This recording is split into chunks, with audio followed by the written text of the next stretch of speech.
So given that, we do have a quorum, it looks like. So Brian, you want to make our introductory remarks? This is Brian. Thank you, Jim. Board, as in prior meetings, I'll briefly go through our remote meeting procedures one last time, as Jim said, before we get to go back to in-person next month. And after I go through the remote meeting procedures, we'll perform a roll call. So to begin with, I need to remind everyone that the meeting is being recorded as required by the Texas Open Meetings Act.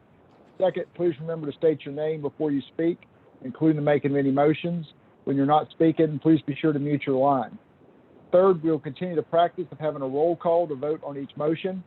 After a motion's been made and seconded, please wait until you hear your name called and then respond with a verbal aye, a nay, or an abstention.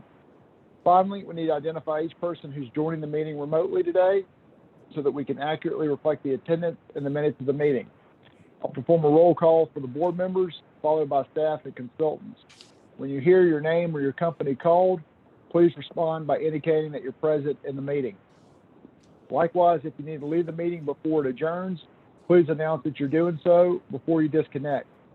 Once I've completed the roll call for directors, staff, and consultants, I'll ask for any members of the public to identify themselves for the record. So starting with the roll call for our board of directors, Eric Berglund. Present. Ronnie Rogers. Present. Jim Matthews. Present. Eric Hurd is absent. Ted Stanley. Present. Okay, we do have a quorum of our board present, so we will move on to the roll call for Woodlands Water staff. Jim Stinson. Present. Mike Mooney. Present. Barney Bourgeois. Present. Shelley Lawson Kennedy. Present. Jeannie Scott. Present. Anyone else from Woodlands Water in the meeting? Okay, we'll move to the roll call for San Jacinto River Authority staff. Ron Kelly. Present. Ed Shackelford. Present.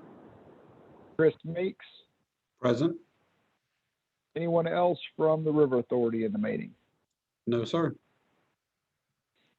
Okay, next will be MUD 39 consultants. Do we have any MUD 39 consultants in the meeting today? If there are none, we'll move to the roll call for members of the public. Do we have any members of the public present in the meeting? We need to identify you for the record as well. Dan Kokarst is here representing Howard Hughes Corporation, the developer, and just here to listen, and I'll probably bow out pretty early. But if you guys have any questions of what's happening on the development side, and there's not much in MUD 39, I'm here to answer any questions you might have.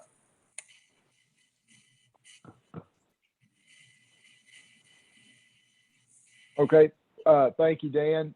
Any other members of the public present in the meeting?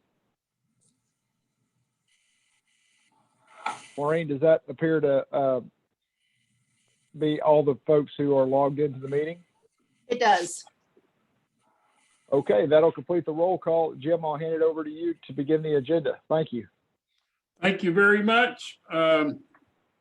Moving on to agenda item number 2, receive comments from the floor or comments from the public, and I don't think we have any public today.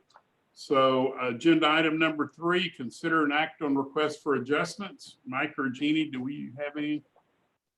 Jeannie doesn't have any. This is Mike. I have nothing this month either. Okay, very good. Then we'll move on to the consent agenda, which includes item 4 through 8. Do we have any director that would like to remove any of those consent agenda items off onto the regular agenda for discussion? If not, can we have a motion to approve our consent agenda items number 4 through 8? This is Ted Stanley. I'll move that we approve the agenda items. Director Matthews, I second that motion. Very good. First, a motion and a second. We'll do a roll call vote. Eric Berglund. Aye. Dr. Ronnie Rogers. Aye. Jim Matthews. Aye. and Ted Stanley. Aye. Very good. Motion carries. Moving on to our regular agenda, item number 9 is adopt or consider and act on a resolution casting votes for the MCAD Special District candidate. You may recall last month, your MUD, and I think unanimously, all of our MUDs supported Arthur Bredehoff for that position. And this is your opportunity to cast all 5 of MUD 39's votes for Arthur Bredehoff. And we just need a motion to adopt the resolution casting those votes, submitting those votes. Director Matthews, I move that we cast all 5 votes for Arthur Bredehoff. Director Stanley, I'll second that motion. We have a motion and a second. Our roll call vote to Eric Berkland, Aye. Ronnie Rogers, Aye. Jim Matthews, Aye. and Ted Stanley. Aye. Motion carries. Thank you. Now we're moving on to agenda item number 10, receive the San Jacinto River Authority Woodlands Division's report. Good afternoon, everyone. This is Chris Meeks. I don't have anything to add to the report, but if you have any questions, I can answer those. Any questions for Chris today on the report that's in your packet? If not, we'll move on to agenda item number 11. This is the time of the year that we actually vote on the San Jacinto River Authority Woodlands Division budget. We've looked at it. It's been on the Google Drive and presented to the trustees and the MUDs over the last couple of months. So today's request is to act on that budget, which would give your trustee direction on how to vote next month at the trustee meeting. If you just to recap, the trustees have the official capacity and authority and to act on this budget, but we do get MUD input each year at this time. So that's what we're requesting today. Chris, do you have anything to add? No, sir, but I'm here for any questions that may be asked.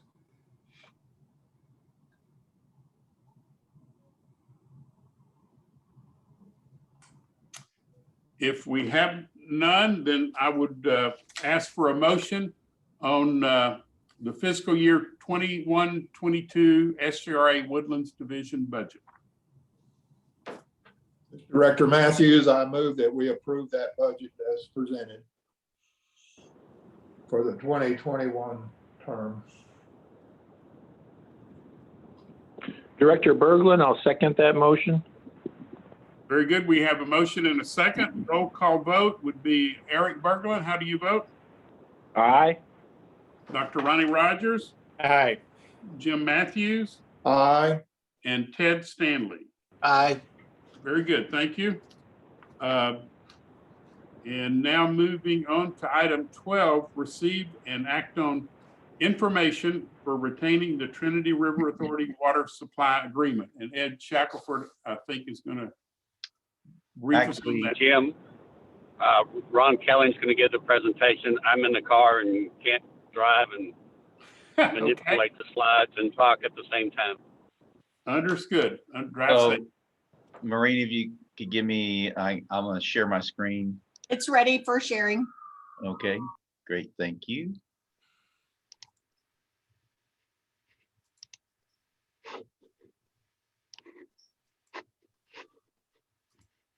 Can you see my slide? Nothing yet. Nothing yet. There we go. Got it? Yep. Okay. What this is about is the Trinity River water supply option. This is a presentation made to the trustees in May of this year. And particularly what the issue is that Montgomery County is growing. We have numerous supply strategies that will be needed to meet its long-term needs. And these strategies require significant and long-term investment of both time and money to make sure they are completed. And the one that's particularly up for discussion is a 50,000 acre foot option that we currently have with the Trinity River Authority for water that is in the Trinity River. Actually, it's in the upper reaches of Lake Livingston. And the reason we're bringing it to you at this time is that we need to decide on what to do with this option, because time is running. By December of this year, we have to make a decision on how to move forward. And so a little background is that according to the Water Development Board's Regional Water Plan for 2021, the county as a whole, the total water demand is about 140,000 acre feet in 2030, in less than 9 years. If you look out to 2050, it's almost 200,000 acre feet. And if you look at 2070, it's almost 300,000 acre feet. If you look at Lake Conroe right now, the paper rights have a yield of about 100,000 acre feet. And I know that's up for debate, but groundwater can range somewhere from 60 to 100,000 feet or more. So if you assume 100,000 acre feet and 100,000 acre feet from Lake Conroe, we're still going to be almost 100,000 acre feet short of water in 2070. Again, this is long term. So where do we get that additional water from? So one of the options is to transfer the water from Lake Livingston, like I said, TRA water, over into our watershed and basically increase the yield of Lake Conroe. About 50,000 acre feet. So it's about half of what we currently have in yield in Lake Conroe now. And it's firm water. It would require a pump station and pipelines to get it down to Lake Conroe. And the project cost is at least $300 million. By the time you actually build it, it'll be considerably more. Those are in FY 21 dollars. So back in 2013, we signed an option agreement with the Trinity River Authority. It is not a reservation, it's just an option. And it's a kind of a first right of refusal, that if anybody else comes to the TRA and wants that water, they would call us up and say, hey, so-and-so wants this water, and you've got X days to fulfill this option. It's for 50,000 acre feet. But it also had a deadline of December 31st of this year. So it's been in effect about 8 years. And it was initiated by the GRP committee originally to make sure that there was enough water long-term for the GRP program. But since then, the GRP has decided that they didn't no longer want to pay for that, that option agreement. And so it fell on the rest of the SJRA and the raw water users because it is needed for future Montgomery County. Now that option fee is about $237,500 a year. It will increase over time, and I'll show you in a minute, from 2021. In order, the Trinity River is in the Trinity River Basin, and and Lake Conroe is in the San Jacinto Basin. And so in order to transfer water from one basin to another, we have to have what is called an interbasin transfer. And that is a long, complicated process that involves a lot of lawyers and probably some legislation that will need to be passed in order to allow us to pump the water or move the water, transfer the water from the Trinity River Basin to the San Jacinto River Basin. So over the next couple of years, we would need to work with this group, both our legislators and lawyers, in order to get this transfer permit.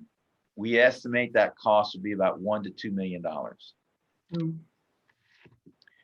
We have a deadline of April 2028. So we have a deadline of about 7 years from now to accomplish that and to convert what we have into a water supply contract. Now, the water supply contract would require us to start paying a reservation fee for this water starting in 2028. That reservation fee in today's dollars would be about $1.4 million a year. So that's not taking any water, that's just reserving the water for future use. And again, you saw in that slide earlier from demand, this is water that's not needed for at least 30 years, maybe 40 years or more. This is long-term water supply. And then eventually the contract would turn into a take or pay contract. So what we have to do now is we have to determine if we need to move forward with this 7-year process of working with a bunch of lawyers and the state legislature to get this interbasin transfer while still paying the about $250,000 a year in an option fee to work toward a water supply contract that we would have in 7 years. The cost of that would be borne by everybody who receives raw water from us. So we have a lot of large demand of raw water to our industrial customers in Harris County. Matter of fact, they use about 90 million gallons a day of raw water, whereas to compare, we're using 12 MGD from our surface water plant. So an extensive amount of raw water is being used by our raw water customers that are outside of Montgomery County right now. But this cost would be spread among all raw water customers. The Woodlands is impacted because we have to buy raw water to use the process to create the treatable surface water, treated surface water to supply to the Woodlands. So between now and 2007, that cost, the increase in the rate would be about 2 cents per 1,000 gallons. So to the average Woodlands resident, that would be about 20 cents, 10,000 gallons. But after 2028, for our raw water, and after 28, it would be about 5 cents. The impact to our customers would be about a penny per 1,000 gallons. It's about a dime, anywhere from a dime to 20 cents. And then after that, it would probably be around 2 to 3 cents per 1,000 gallons. And the reason we're bringing this up to you is that in the past, we've taken surveys, and a lot of people are very interested in planning for the long-term water supply. This is water, again, that's not needed for 20, 30, 40, 50 years from now.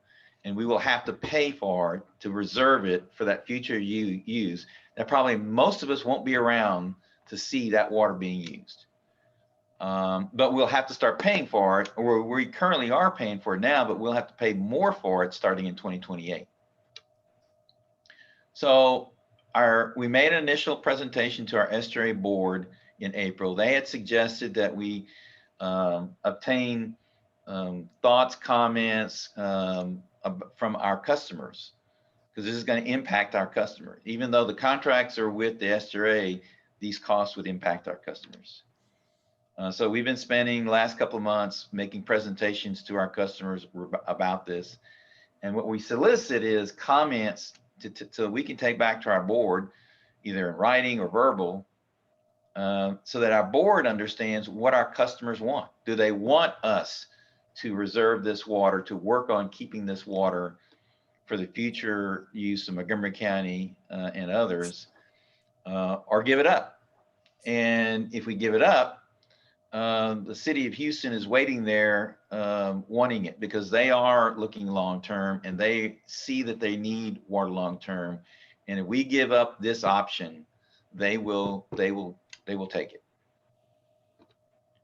So we plan on making a presentation to the board, a little update, probably in September of this year, because we have to make a decision by December 31st of this year. So we're planning on making a presentation to our board for voting in September to move forward. And so we're looking for your your thoughts, your comments, whether or not this is something you want us to move forward. I know that we've asked Jim that y'all think about this, and maybe in August, if y'all would want to vote on whether or not you want to support this effort or not. We've had a couple of questions on this about, well, what is this? What is the true cost going to be to our Woodlands customers? Is this a contractual obligation that we're going to be tying our customers to for the next 50 years? And the answer to that is, as you saw, it's basically committing the next 7 years to develop a water supply agreement. In 2028 will be the last bite at the apple of whether or not we sign that long-term agreement. And so there'll be a lot of time in between there moving forward, but we're just seeking your guidance and whether or not you support this effort or not. So I'd be happy to answer Ed would be happy to answer any questions y'all may have.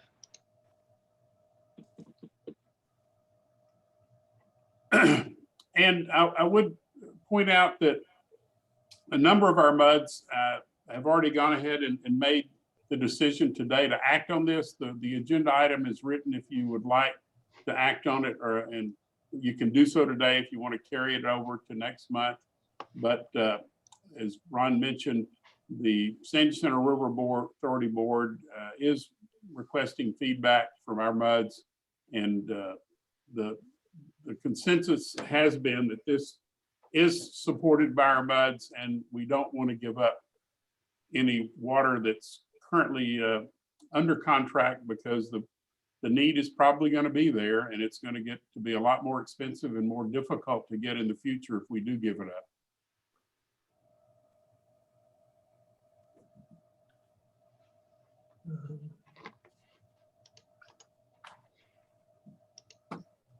Well, you say some of the boards already, Director Matthews, Jim, some boards already approved it. Is that what you're saying? That is correct. If you're looking for a recommendation from staff, it would be our recommendation that the board act on it today, if you think you've got enough information to support keeping this contract in place. Well, it seems like the great cost would be down the road somewhere after 2028, right? Yeah, That's correct. If we had to drill, put all those pipelines in and everything. This is But not. in the meantime, this reserves our water in case we need it. And should things change at some point in the future, we can back out of this with no penalty if things change. Well, this is Director Matthews. I move that we go forward and go ahead and reserve that water for that period of 7 years or whatever that is. This is Director Berglund. I'll second that motion.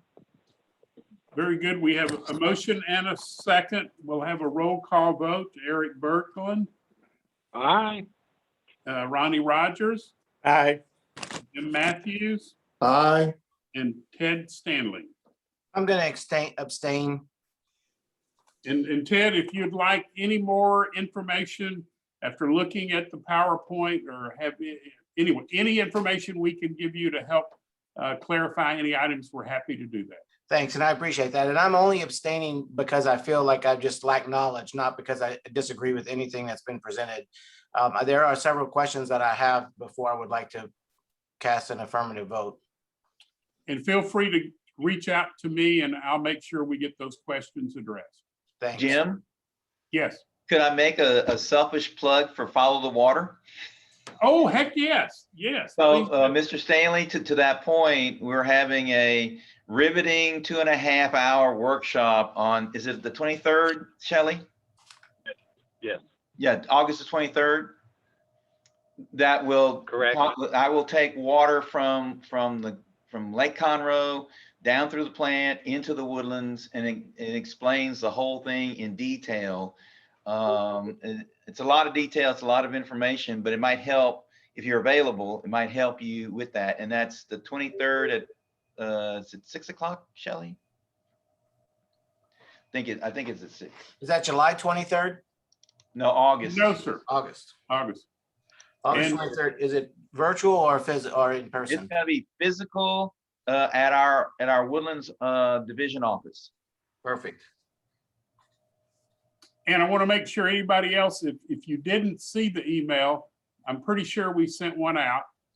And please let Shelley know if you're available to attend that. It's going to be very informative. I think it starts at 5.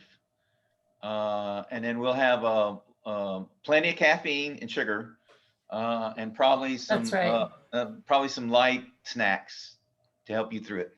Perfect. Thank you. Jim, this is Ed Shackelford. I'd like to remind the directors that this PowerPoint is on the Google Drive and is available for their viewing whenever they would like. Very good. A good point, Ed. Thank you. Okay, very good. Thank you all for that agenda item. And the next is item number 13, consider an act on appointing a stakeholder subcommittee member for the wastewater treatment consolidation consulting engagement. In your packet, we had a brief email explaining the commitment on that. It realized it is a substantial commitment, but we wanted to offer every MUD to have the option to sit at that table and go through that detail. Now, understanding that it is a significant commitment, if you don't have anybody that's available to do that, you will have ample opportunity to get the summary findings of these meetings at your MUD meetings and at the trustee meetings. So you won't lose out on an opportunity to participate. It's just, this is an opportunity to get really into the details on a regular basis with the consultant and SJRA staff. I think we've got offering a seat at the table with the Woodlands Township, the Chamber of Commerce. JJ Holly is offered or accepted. Each of our MUD directors, Dan Cokhurst with the Howard Hughes Corporation, will have a seat, or one of their employees, and MUD 386. And I think I've covered everyone that is planned to be on this committee.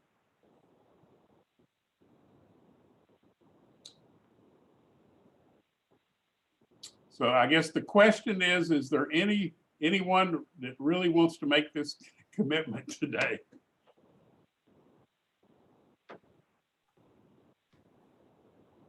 And if not, I don't think you're losing the opportunity to come on board and do it.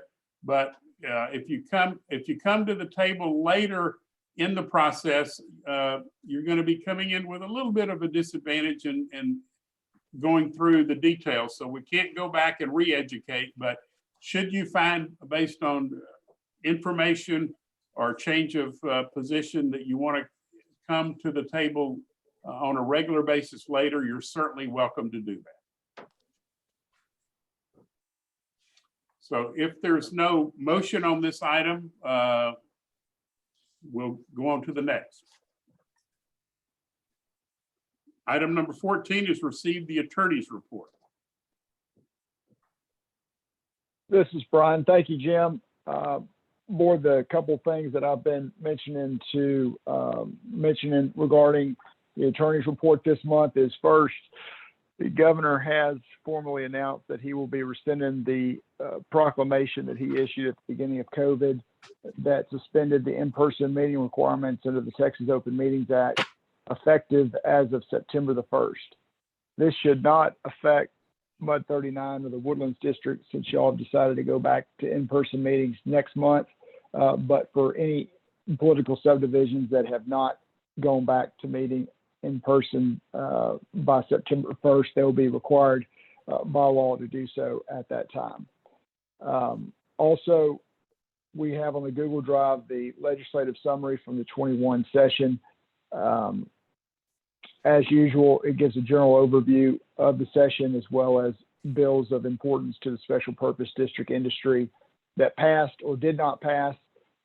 As you may recall from the various meetings over the course of the session, there were a number of bills introduced that could have been problematic for the industry, but thankfully we were able to play a good bit of defense to get those bills defeated. And what ultimately passed during the session really was either a net positive or net neutral to the industry. For the woodlands, the bills that were somewhat positive won't really have an impact. An increase in the amount of recreational bonds that could be issued. Woodlands doesn't issue recreational facilities bonds. And then some requirements for information to be on websites that y'all already have websites in place, as you know. So not much of any significant importance that passed during the session, which we're happy about. A quiet session. We could use one of those every once in a while. Happy to answer questions from directors either in the meeting today or offline if y'all do have questions about a particular bill from the session. Also have the next item to cover with y'all regarding the developed district status for the district for 2021 after we conclude the attorney's report. So I'll go ahead and stop here and open it up for any questions y'all may have for me under the attorney's report.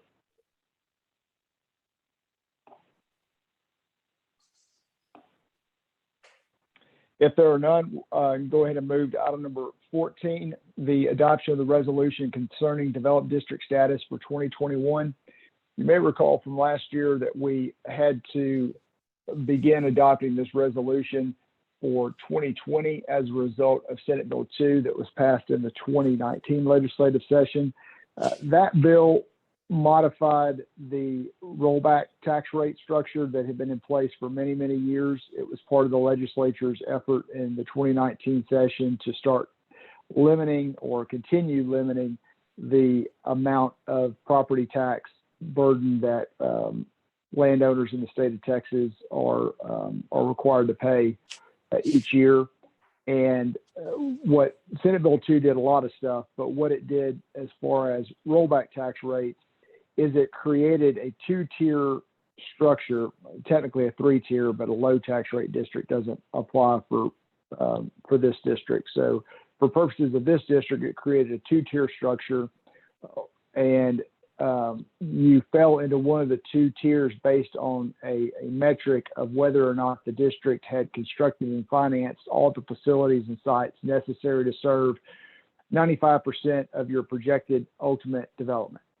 If you had not reached that 95% threshold, then you were considered to be a developing district, and essentially you had the status quo remain in place for your rollback rate. You still had an 8% rollback rate for your M&O tax, and if you exceeded that rollback rate, a certain number of voters had to petition to force a rollback election.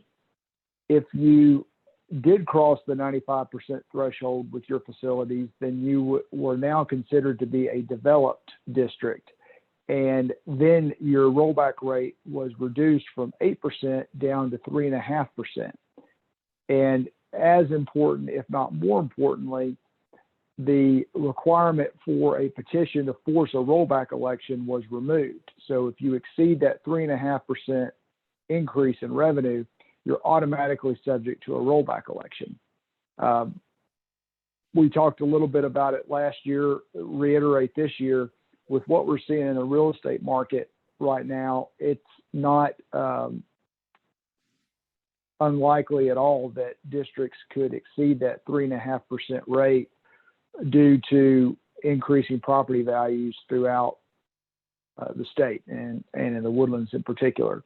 So we'll be keeping a close eye on that as we go through the budgeting process and tax rate recommendation process. This district, and so the way we determine whether or not you meet that 95% threshold is we've prepared a form for the engineer to fill out and return to us, and it's attached to the back of the resolution that you have for consideration today. LJA has completed and returned those forms this morning. For MUD 39, it does reflect that you are a developed district. Therefore, you're in the 3.5% rollback situation. We will be looking at that closely in the next month as we go through your budgets to see if that's going to be a problem for your for your tax rate, and if we would have to reduce your tax rate in order to not exceed that amount. But that will be forthcoming in the next month and discussed in more detail at your next board meeting. Today, the action for the board is to adopt the resolution declaring that for 2021, you are a developed district. And this is something we'll have to do every year. Probably won't go into the same level of detail on the explanation each year, but since this is just the second year, we are implementing Senate Bill 2, wanted to go ahead and go back through the history on that again. Happy to answer any questions if you have them, and if not, we do need a motion to approve that resolution on item number, I guess it's what, 15 on the agenda. Director Matthews, I move that we approve item number 15 on the agenda as outlined by Brian.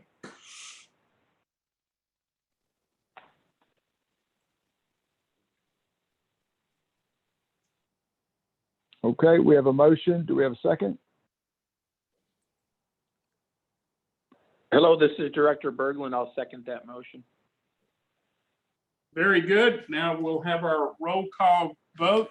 Eric Berglund, how do you vote? Aye. Ronnie Rogers, how do you vote? Aye. Jim Matthews Aye. and Ted Stanley. Aye. Thank you. Motion carries. Moving on to item 16, the general manager's report. I want to report a review at the trustee meeting. We had a request from a MUD 46 director to look into the possibility of setting up a system where customers, residents, and customers on the water bill could make a contribution that would go into a fund to help folks that were struggling to pay their water bill, either low income or others that had issues and couldn't pay their bill. City of Houston has an active program similar to this. Huntsville and a number of other cities.